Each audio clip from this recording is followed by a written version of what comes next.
म चाहिँ अहिले यो फिनल्यान्ड देशको भाषा भन्ने एउटा सानो सहर छ त्यहाँ छु। अहिले समय दिउँसोको 12:45 भएको छ र अहिले मजाले एकदम मस्तसँग हिउँ पर्दैछ।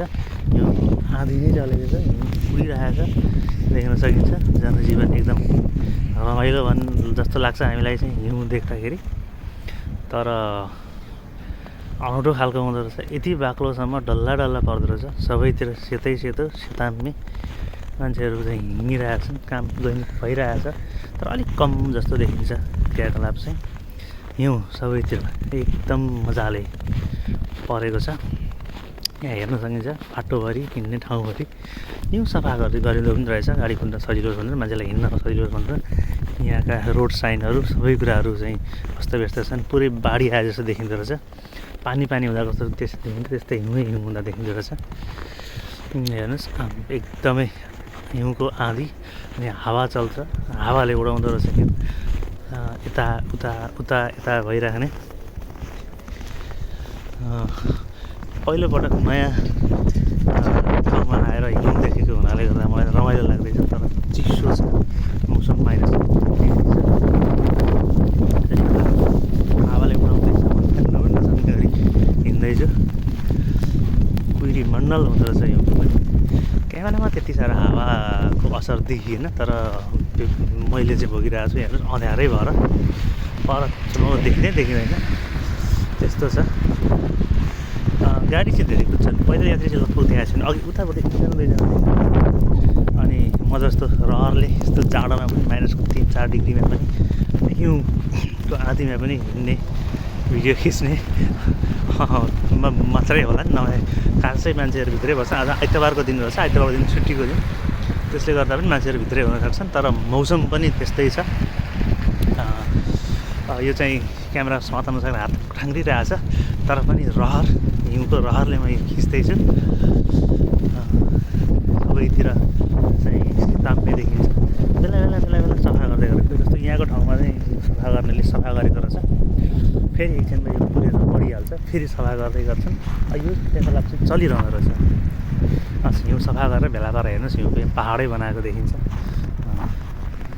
यता परको भागमा त हेर्दाखेरि आँधी देखिन्छ। हेरौँ पुरै अँध्यारो हावाले उडाउँदैछ हिउँ। अनि परेको हिउँ पनि उडिरहेछ, भुइँमा झरिसकेको हिउँ पनि उडिरहेछ।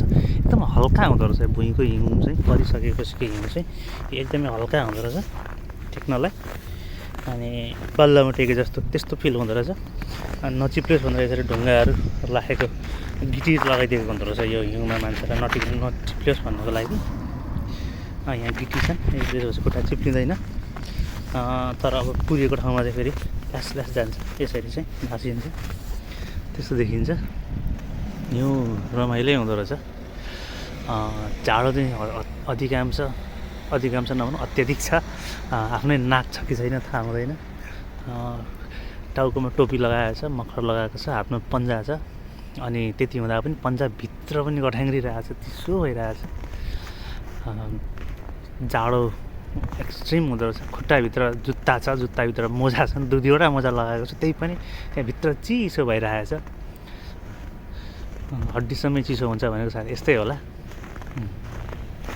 तर पनि गाडी लिएर चाहिँ यहाँ चाहिँ जाडोको मौसममा हिउँ पर्न थालेपछि विन्टर टायर लगाउनु पर्दो रहेछ। त्यो टायरमा चाहिँ काँटी जस्तो भएकोले गर्दाखेरि त्यो नचिप्लिने, यस्तो हुँदा पनि नचिप्लिने हुँदो रहेछ। अनि हिउँको गाडी हिँड्ने ठाउँमा चाहिँ सफा गरिरहन्छ, सफा गरिराख्ने गरेको देखिन्छ। अहिले चाहिँ मैले देखाएको छैन सफा गरेको, अघि सायद सफा हुँदै थियो अलिक परतिर। त्यस कारणले गाडी नचिप्लिनुको लागि अनिवार्य रूपमा विन्टर टायर लगाइन्छ। विन्टर टायर चाहिँ यति हेर्नुहोस् आरामले मजाले गाडीहरू कुदिरहेछन्। अनि नेपालतिर चाहिँ हिउँमा चिप्लेर गाडीहरू लडेको, दुर्घटनाहरू भएको, गाडी फसेको त्यस्तो कुराहरू सुनिन्थ्यो, देखिन्थ्यो समाचारमा। यहाँ चाहिँ किन त्यस्तो हुँदैन भनेको विन्टर टायर हुँदो रहेछ। त्यो टायरमा चाहिँ काँटी जस्तो फलाम जस्तो केही भागहरू राखेको हुँदो रहेछ। त्यसले गर्दा चाहिँ भुइँमा त्यसको फ्रिक्सन घर्षण सामान्य रहेर अनि नचिप्लिने हुँदो रहेछ। यहाँको पब्लिक बस पनि आउँदैछ, पब्लिक बस पनि चलिरहेछ। हिउँ परोस् जे होस् जस्तो होस् सबै कुरो सामान्य रहँदो रहेछ। हाम्रोमा अलिअलि पानी पऱ्यो, बाढी आयो, त्यस्तो आयो भने सबै कुरो रोकिन्छ। तर यहाँ केही पनि रोकिँदो रहेछ, सम्पूर्ण कुराहरू सामान्यै चल्छ। आज आइतबार भएकोले गर्दा, छुट्टीको दिनले गर्दा मान्छेहरू आएको नभए सम्पूर्ण कुरो सामान्य हुँदो रहेछ। अब म जस्ता घुमन्ते पैदल यात्री चाहिँ कम होलान्, आवश्यकता पर्दा मात्रै निक्लेर, तर अरू सबै कुराहरू चाहिँ सामान्य हुँदो रहेछ। जाडो भइरहेको छ। अब यहाँभन्दा अगाडि चाहिँ यस्तै छ, हिउँ परिरहेको छ, देखिरहेको छु।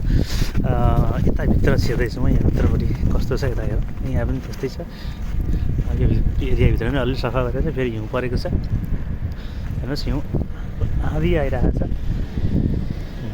हिउँको एकदमै उत्कृष्ट अनुभव भयो, चिसो पनि अनुभव। अब यहाँभन्दा जाडो चाहिँ सहन सकिएन, अब चाहिँ बन्द गर्नै पर्यो।